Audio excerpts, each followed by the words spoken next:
সোজা আঙুলে যদি ঘি না ওঠে তাহলে আঙুল বাঁকা করা হবে, তবুও ঘি লাগবেই বলে হুঁশিয়ার করেছেন বাংলাদেশ জামায়াতে ইসলামের নায়েবে আমির ডাক্তার সৈয়দ আব্দুল্লাহ মোহাম্মদ তাহের। তিনি বলেন, আমরা আপনাদের চালাকি বুঝি, আপনাদের চালাকির ভিত্তিতেই দাবি আদায়ের পন্থাও আমরা আবিষ্কার করব। আমরা এখনো নিয়মতান্ত্রিক পন্থায় আন্দোলনে আছি। সোজা আঙুলে যদি ঘি না ওঠে তাহলে আঙুল বাঁকা করব, কিন্তু ঘি আমাদের লাগবেই। সুতরাং যা বোঝাতে চাই বুঝে নিন, নো হাঙ্কি পাঙ্কি। জাতীয় নির্বাচনের আগে গণভোট লাগবেই। বৃহস্পতিবার 6 নভেম্বর পৌনে 12টায় পল্টন মোড়ে যুগপৎ আন্দোলনের শরিক দলগুলোর নেতাদের উপস্থিতিতে এসব কথা বলেন তিনি।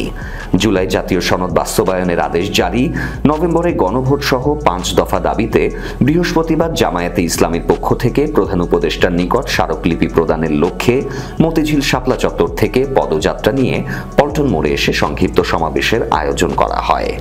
সংক্ষিপ্ত সমাবেশ শেষে প্রধান উপদেষ্টার কার্যালয়ে যমুনার অভিমুখে যাত্রা শুরু করে জামায়াতে ইসলামী সহ অন্যান্য 8টি রাজনৈতিক দলের নেতৃবৃন্দ।